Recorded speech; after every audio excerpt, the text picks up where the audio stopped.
प्यारे बच्चों, आप सभी लोग अच्छे होंगे, ये मुझे पूरा विश्वास है। एक बात और, दूसरों के बारे में भी अच्छा सोचना है। अगर आप दूसरों के बारे में अच्छा सोचिएगा तो साइंस ये कहती है कि फ्रीक्वेंसी आपके लिए भी अच्छा ही होगा। अच्छा सोचोगे तो आपके बारे में भी लोग अच्छा सोचेंगे। एक बात मैं जरूर कहूँगा आपके हौसला अफजाई के लिए, खुद ही को कर बुलंद इतना कि हर तकदीर से पहले खुदा बंदे से खुद पूछे, बता तेरी रजा क्या है। अब बिना टाइम डिले किए हुए, बिना मजाक का एक बात कह के और आपका टॉपिक शुरू करता हूँ। वो बात क्या है? बिना स्ट्रेटेजी, बिना प्लानिंग का अपनी पढ़ाई शुरू मत करिए। आप सीरियस हो जाइए और ध्यान से मेरा टॉपिक सुनिए। और वो चैप्टर और वो टॉपिक क्या है ये देखिए, चैप्टर 7, और इस चैप्टर का नाम है system of particles and rotational motion. और इसमें आज जो हम लोग को पढ़ना है वो बहुत इंटरेस्टिंग, बहुत इम्पोर्टेंट और बहुत ही सिस्टमेटिक। क्या है? जब इंक्लाइंड प्लेन पर एक रोलिंग बॉडी को रोल करने दिया जाता है तो उसका एक्सेलरेशन कितना होता है डाउन द प्लेन, ये फाइंड आउट करना है हमें। तो चलिए शुरू करते हैं। मान लेते हैं कि जो बॉडी रोल कर रही है उसका एक्सेलरेशन ए है, इंक्लाइन प्लेन थीटा है, रेडियस स्मॉल आर है। तो एक बात हम लोग को जानना जरूरी है कि जब कोई रोलिंग बॉडी होता है ना तो टॉर्क तो होगा क्योंकि रोटेशनल मोशन हो रहा है। तो यहाँ पर फ्रिक्शनल फोर्स एक्ट करेगा नीचे की तरफ, ये बॉडी रोल कर रही है तो frictional force F into R, एक टॉर्क यहाँ पर डेवलप होगा। तो अगर मोमेंट ऑफ इनर्शिया I मान लेते हैं इस रोलिंग बॉडी का, तो जाहिर सी बात है कि torque is equal to I into alpha होता है। Tau is equal to I into alpha. Alpha क्या होता है? एंगुलर एक्सेलरेशन होता है, और I moment of inertia of the rolling body. फिर टॉर्क यहाँ पर force of friction into R, ये हो गया टॉर्क, क्योंकि नॉर्मल डिस्टेंस हो गया, फोर्स ऑफ फ्रिक्शन यहाँ पर हो गया, दोनों इक्वल यहाँ पर होंगे। और इक्वल होने की वजह से इक्वेशन 1 एंड 2 बाई 1 एंड 2 आप ये लिख सकते हैं, F into R is equal to I into alpha, therefore F is equal to I alpha by R. अब एक और यहाँ पर A is equal to R alpha, linear acceleration और एंगुलर एक्सेलरेशन में रिलेशन है, A is equal to R alpha. तो यहाँ पर alpha is equal to E by R हम लिख सकते हैं। तो यहाँ अगर लिखते हैं तो ये F is equal to I into alpha means A by R, और नीचे एक आर पड़ा हुआ है तो ए बाई आर स्क्वायर हो जाएगा। मतलब इक्वेशन 1 ले लीजिए, F is equal to I into A by R square. ये इक्वेशन हम लोग के पास आ गया जिसकी ज़रूरत अभी पड़ने वाली है, आई ए बाई आर स्क्वायर। अब जरा हम इसके इक्वेशन ऑफ मोशन को ध्यान दें तो जो इक्वेशन ऑफ मोशन होगा वह इक्वेशन ऑफ मोशन को अगर हम लिखना चाहते हैं तो जाहिर सी बात है कि इक्वेशन ऑफ मोशन के लिए मास, एक्सेलरेशन, फोर्स, इसका होना बहुत ज़रूरी है। तो अगर हम यहाँ पर इक्वेशन ऑफ मोशन की बात करें तो इधर साइड में इसका एक वेट, जो mg वेट है, इसके वेट का एक component mg sine theta down the plane, और ये थीटा एंगल होगा mg कॉस थीटा, ये perpendicular to the plane act करेगा। तो एम जे साइन थीटा यहाँ पर नीचे की तरफ जो इक्वेशन ऑफ मोशन होगा, तो M G sine theta minus force of friction F is equal to M into A, ये आपका इक्वेशन बनेगा इसके मोशन के लिए।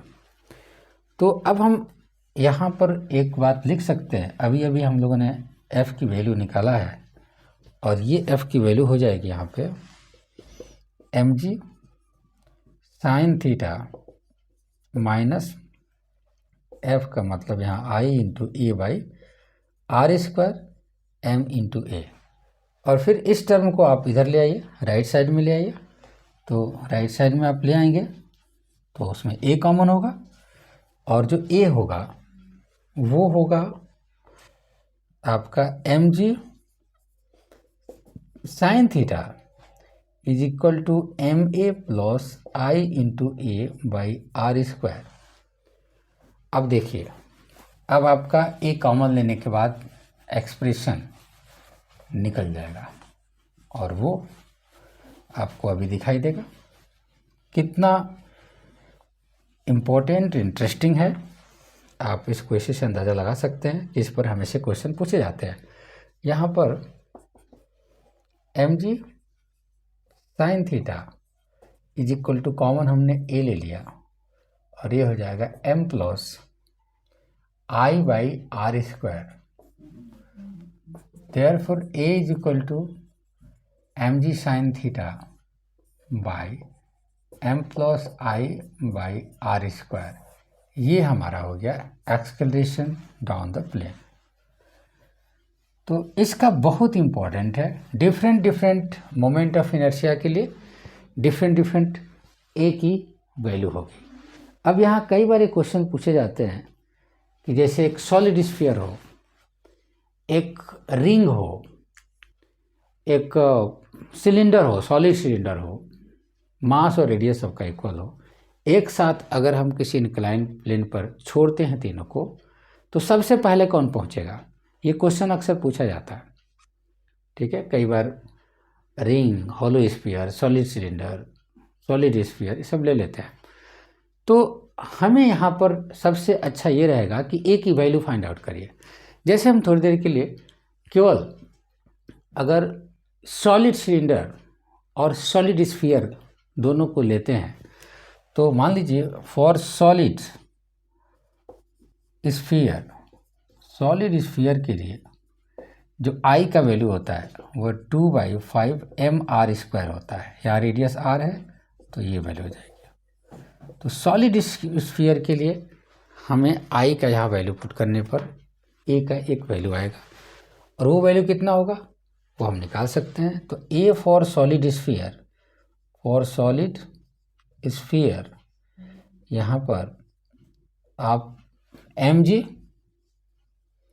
Sign theta divided by M plus I का मतलब यहाँ 2/5 mr² divided by R square, यहाँ फॉर्मूले पर आर स्क्वायर से आर स्क्वायर कट गया और ये जो बचेगा 5m 2m 7m/5, 5 पर चला जाएगा तो 5/7 यहाँ आ जाएगा into M G sine theta by 7, तो इधर आ गया साइड में आपका ये 7 5m 2m 7m, यहाँ पर m आ जाएगा।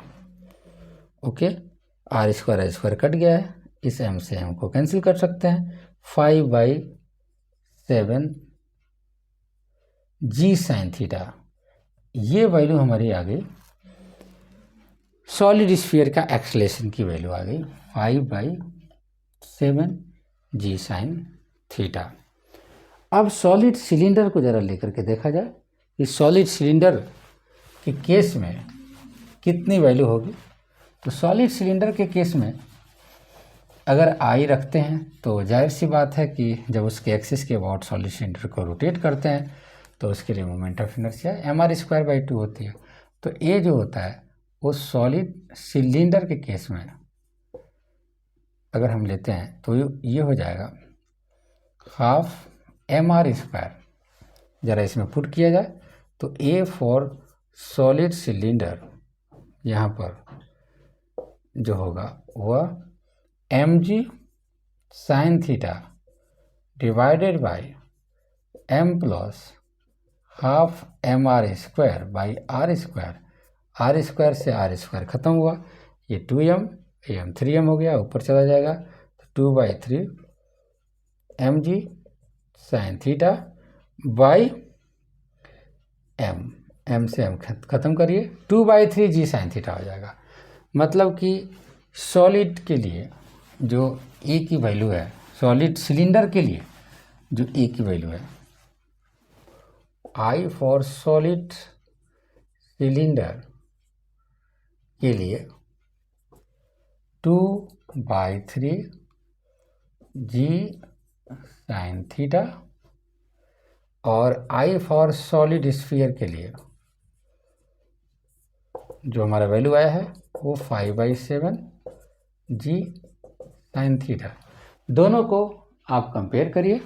कंपेयर करने के बाद आप ये देख सकते हैं कि सॉलिड स्फीयर की जो वैल्यू है, आप इसको डिवाइड करके देख सकते हैं। इसमें हो जाएगा आपका ये वैल्यू, जाहिर सी बात है सॉलिड स्फीयर की वैल्यू I सॉलिड स्फीयर की वैल्यू I सॉलिड सिलेंडर से ज़्यादा है। इसका मतलब सॉलिड स्फीयर ज़्यादा पहले पहुंचेगा। ओके, ये 0.6 समथिंग होगा और ये 0.7 समथिंग होगा। तो I solid sphere is more than I solid cylinder, therefore solid sphere will reach the ground first. तो इस तरह से बहुत सारे क्वेश्चन आपको दिए जा सकते हैं। तो फॉर्मूला आपको बताया गया, डेरिवेशन बताया गया, कंसेप्ट क्लियर हो गया होगा। बाकी नेक्स्ट क्लास में।